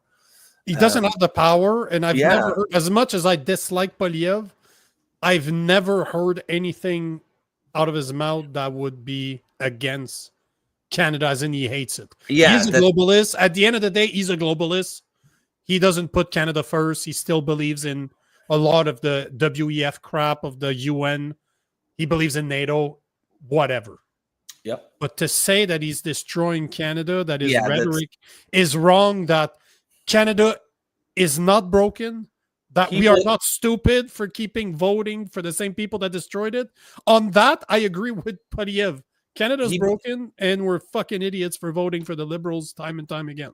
He believes he is Canada. So if you criticize him or his policies, then you hate Canada. It's really, that's the last thing I'll say about this, but this is what's funny about this whole thing is that all Carney has is hate. Yeah. That's all he has. He doesn't have anything else. He needs an enemy because he hasn't done anything. All he can do is pump his minions, because the people that still support this man are minions, as in they're fucking retarded. Like they're just stupid. I watched a Minion movie for the first time, I think 2 weeks ago, because I'm starting to find movies that my son can actually watch eventually. Yeah. And I'm like, yeah, the Minions are literally the woke liberal voters that are still backing Carney right now.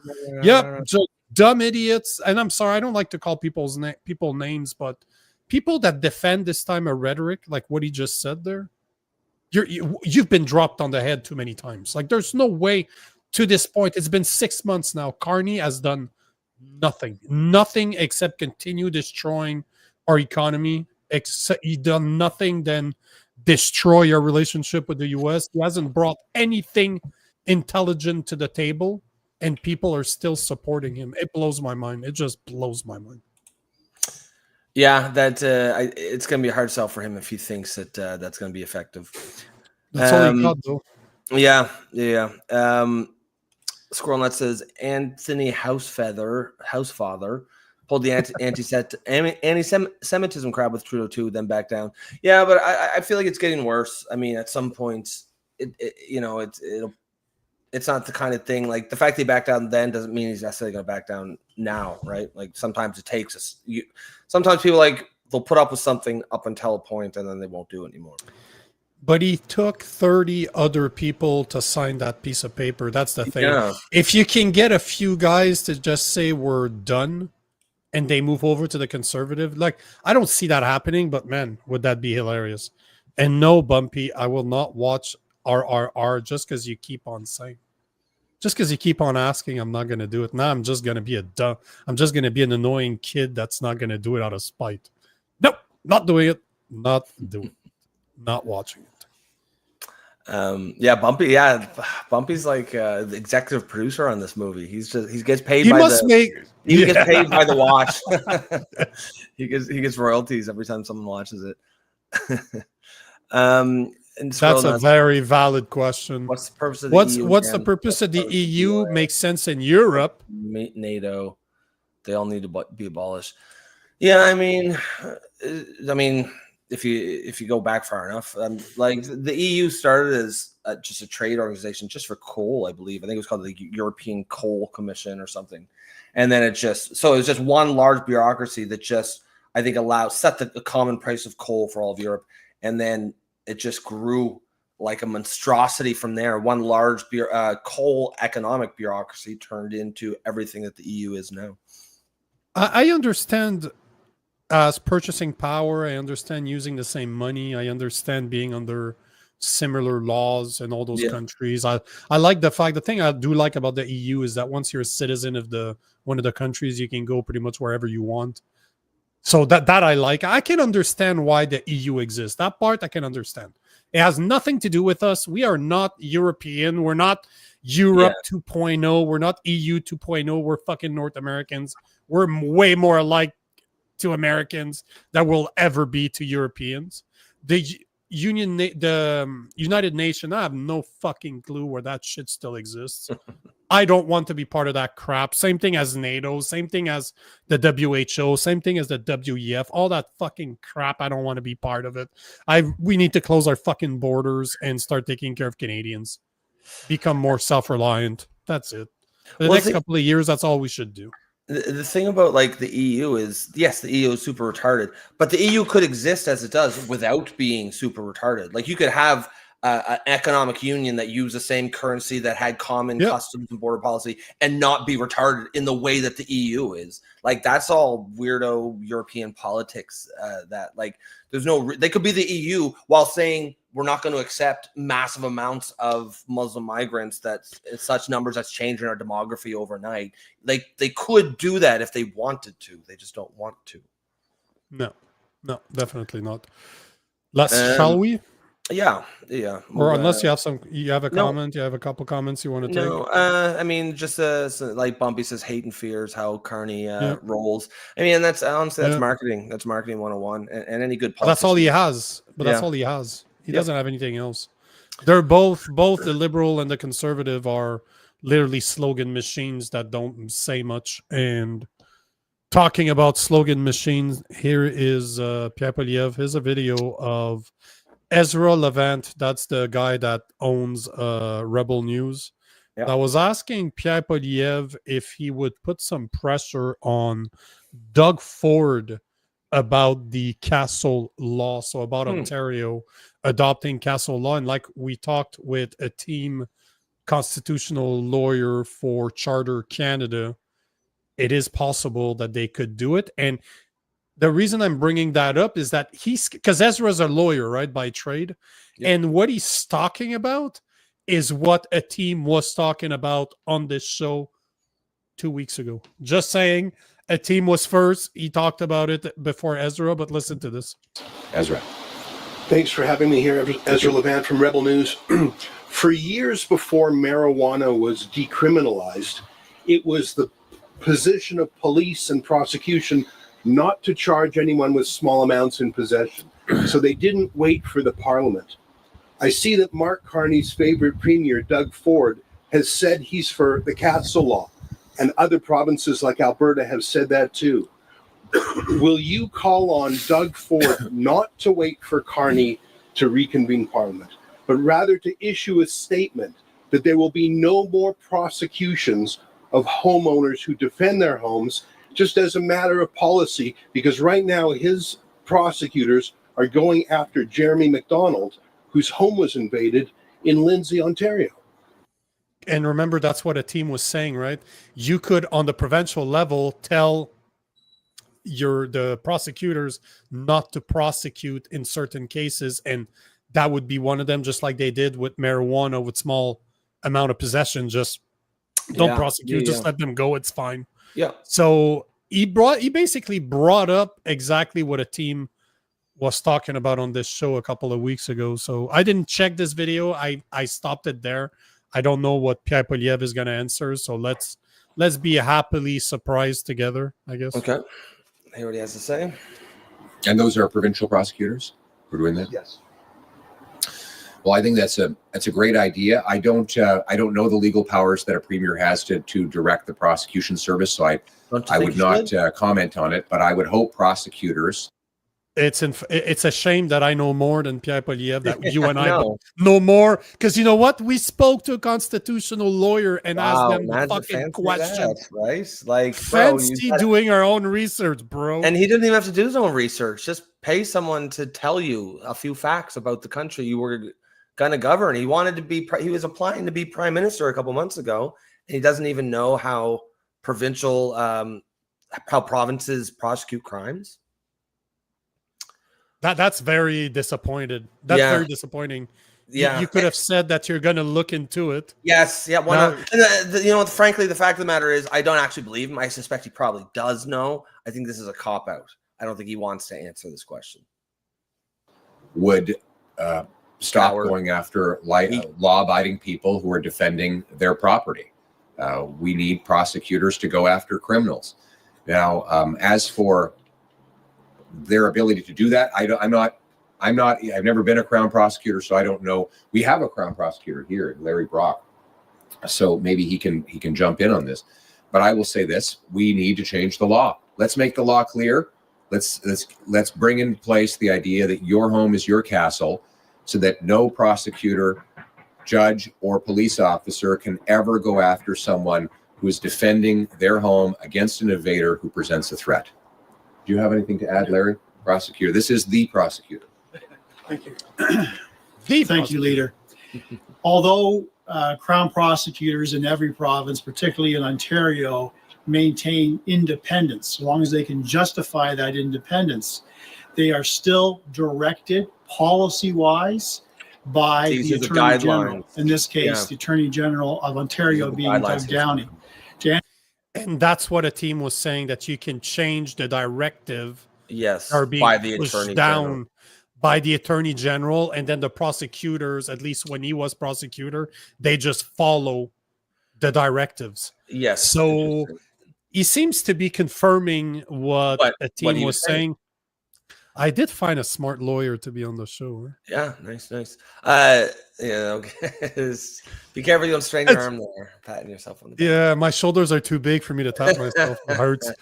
Let's finish this. There's like 30 seconds, not even 15 seconds left. Answer your question, Mr. Levant. Mr. Downey has that ability to perhaps direct crowns in light of what we are doing at a federal level to reflect upon the change in legislation we hope is about to come. Wow. So you guys, if it's your first time on the show, know that we will get you the information before Pierre Poilievre. Just saying. I'm just kidding. Information from us. But yeah, if you guys didn't catch that episode, it was a couple days ago, or last week, I guess. We had a lawyer who was telling us that we were talking about castle doctrine, and he was saying that there actually is a way. You can't change the law, or that would be really hard to change the law, because the what's the wording they use? A reasonable force and proportional force is built into the law. Yeah, is built into the criminal code of Canada. So, but what they can do is provincial attorney generals are allowed, or not just allowed, but it's their job to give directives, policies that all the attorney generals use as their guidelines to charge. And if in those directives, he said, if someone is broke, he could say something like, if someone's home is broken into, person was not invited, anything done to that person is considered reasonable and proportional under the law. So therefore, you're able to keep it within the law. You say, well, it is proportional, and that's what the criminal code says, because the attorney general told me that if he's in the house, it's proportional. And you can check, we recorded it on the 26th. Yep. So 5 days ago, so you can go back and watch it. I have just the episode with a team, but yeah, I guess he was right. It was a great interview. It's kind of cool, eh? It's kind of cool to get confirmation like that. That's because that's literally exactly what he suggested. Yeah, just have the attorney general put directive for the prosecutors to follow, and as he was saying, when he was a prosecutor, he had to follow the directive. So, yeah, it's a great way to do it. Yeah, Bumpy says Larry Brock has some of the highest MP expenses. Yeah, but what relevance does that have? Like, it's the argument. Like he's not talking about his expenses. That's kind of like a straw man. Rob the liberal, not the libtard. Yeah. Then, well, thanks. Thanks for that, I guess. There are a few of us out there who aren't completely retarded just yet. That's what I'm saying. Like, libtard is a bit. He's not a libtard. Yeah. Well, yeah, like technically, I mean, I still consider myself a liberal, but a lot of liberals wouldn't. A lot of progressives wouldn't. So I don't know where that leaves me. I'm an orphan. I'm a political orphan, like all you guys. So you have a comment you want to take, or you want to switch? Because I got two more I wanted to cover, but it's going to be hard. Yeah, we'll switch. I was just going to just see this one here. Bumpy said about the two big stories. Canada. We'll probably talk about those tomorrow, because one of them is definitely the trans repeat offender broke in the house. That was a crazy story. I don't know if you heard that. Well, so trans repeat offender breaks into a house in the South. Child in Wheeling. It's like trans-identified male. So, dude called himself a woman, broke into someone's house while the parents were sleeping, and sexually assaulted their 5-year-old child, and like really injured the child. And yeah. So when did that happen? Like last night or over the weekend. That's why I was saying we'll probably talk about it tomorrow. Probably bigger news by tomorrow. I only saw it coming out on social media. Yeah, because I saw something about a repeat sex offender or something like that did it. What's really I didn't see much is if he gets put into a female prison, or they keep him in female women's jail, because he's a full-on trans. Send it to me. We're going to talk about this tomorrow. We definitely need to talk about this tomorrow, because that's that's kind of proving the point that they're predators. Wow. Bumpy says I live in family world, and the local news didn't even report on it. That's crazy, because that's not, of course, but of course they can't. It's the same thing as those Indians shooting in Muskoka. Still no arrest, still no nothing. They have license plates. That's they have wild. Pictures. Names. They have names. They're just going to hope people forget about this, aren't they? That's all they're going to do. Yeah. That's crazy. But this is the same type of crap. People are sick of this shit, man. You can't have two-tiered laws. You cannot apply. You cannot make one group of people above the law, and certainly not if it's foreigners, right? Like, we're talking about a way to really piss off your local population. Apply the law unfairly, but elevate foreigners above themselves. I wanted to talk about this because this is for Wise Guy. This is, I think, is the story that every single time I bring this up, I do it for Wise Guys. So, how a federal call order put a BC ostrich farm in the international spotlight. So this was posted on the Epoch Times. They're not necessarily reporting on much new, but they were making a very interesting point that, so this, if I'm not mistaken, is the daughter of the owner, the girl that you always see in the videos talking. Mm-hmm. But I found it interesting because the article says, I don't think that the CFIA thought that we would get this, the US backing. Then we got our largest trade partner saying, let's collaborate. Because I don't know, because you saw what happened, right? With Dr. afterwards. But I got to show the video afterwards. It's very interesting. But see what she continued going. It's tyranny and the pushback and the government overreach of saying, well, now you can't play Christian music. Now you can't travel, Now you can't. You have no land rights. You have no animal rights. It's interesting because she's not wrong in what she's saying. Yeah. People are noticing, right?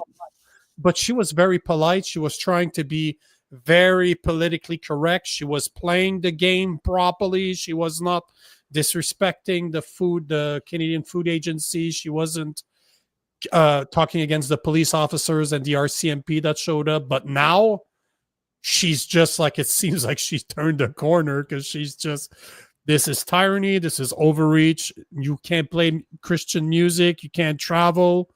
You don't have any land rights. Obviously, it's in BC. So she's saying private citizens losing their land to. Yeah, I mean, have no animal rights. She's not wrong. No, and people notice this shit. I'm not a Christian. I'm an atheist, and I notice this shit, and I don't like it. I find it offensive. It offends me when you are singling out certain identity groups to treat them like shit while elevating and protecting other ones. That's a bad way for society to go, and it's everyone's responsibility to speak up against it when we see it. Yep, I completely agree. This is listen to this one. This is Dr. Oz is the video. Yeah, but this is interesting because this was not publicized that much, right? Okay. You had to look for those videos, but here is a video about Dr. Oz, what he thinks should happen with That's so funny, all the Americans who are interested in these ostriches. Yep. Another day of uncertainty at Edgewood's Universal Ostrich Farm. I really don't wish this on any farmer. That's the girl that was speaking. Citizens ever have to go through this. The farm lost its final appeal to stop a cull of about 400 ostriches after dozens of the birds were infected with the avian flu last winter. Their fate now rests with the Canadian Food Inspection Agency. We're here because we're all concerned about these iconic ancient animals. The ostriches drawing international attention. American radio host and billionaire John Catsimatidis, along with Dr. Mehmet Oz, now the U.S. Medicare administrator, held a news conference Monday asking that the FDA be allowed to test the birds. I think we have an opportunity to do something helpful for Canada, for the United States, and the global community in general, if we can identify ways to learn from the 400 ostriches that are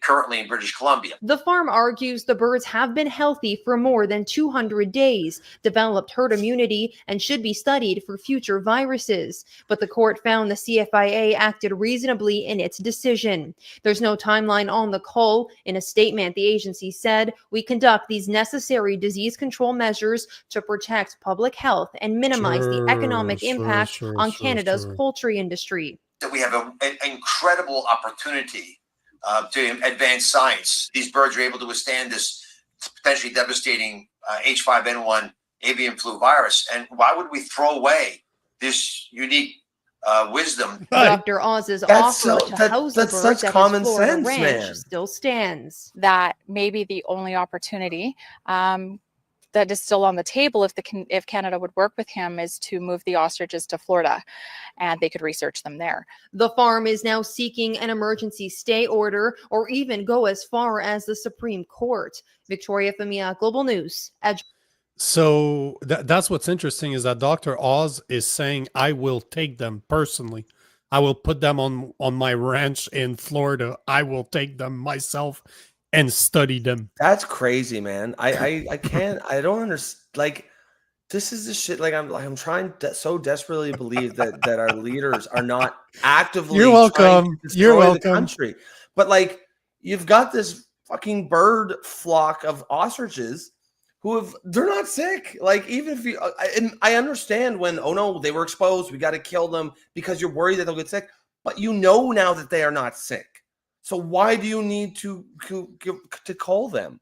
And if they've fought back against an infection of bird flu, then they probably have, they probably have the antibodies in them where we can study them and learn how. It's crazy. How is this a political issue? And I feel like the only reason the judges would have voted against that is because they were probably left-wing judges and they know that this is a political issue.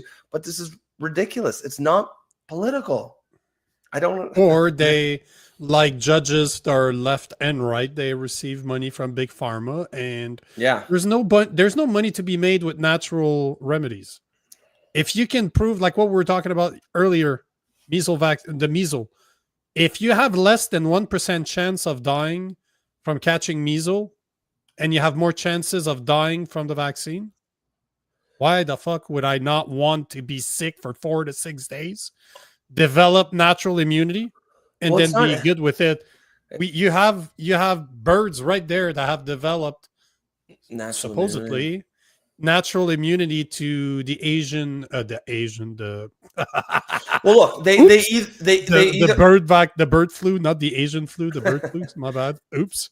They either contracted the bird flu and fought it back, and they're healthy, in which case we should definitely not cull them, or they just never caught it in the first place. And then there's no reason to cull them because they're clearly not sick. It's not hard. Stop with the common sense, Robbie. Oh my God! Common sense. Stop it. It's enough to drive trying to make sense of something. All right, guys. Yeah, trying to make sense of something that does not make sense. Guys, we're going to pin it there. Try to get under our 2-hour time frame. If you are watching for the first time tonight. Before you do, hold on. I'm sorry, but take this one. Take this one. That's really messed up. I moved away from Welland when the pandemic started. I lived there for over 40 years. I've seen that guy around where I lived there. He's 25 years old. Had sex with a 5-year-old. Yeah, that is wild, man. And wait, send me that tomorrow, man. We're gonna talk about this. I'll send you the story tomorrow. Brent Fig says thanks for the coverage, guys. 100%. Yeah, love your haircut, brother. Yeah, you fit in here. All right. We're gonna pin it there, guys. If you are a new listener and you want to support the show, if you think what Nico and I are trying to create here is important, please consider becoming a member for the low price of $2.99. You can support the show, help build the community, and support independent journalists like me and Nico here. And of course, remember to like and share the stream. That should be a no-brainer. That you can do that easily through your YouTube account. And while you're there, why not become a member? It's the best way to support the show. Other than that, guys, we're going to put a pin in her. We have a great rest of your night, and we will see you tomorrow, same time, 8 Eastern time.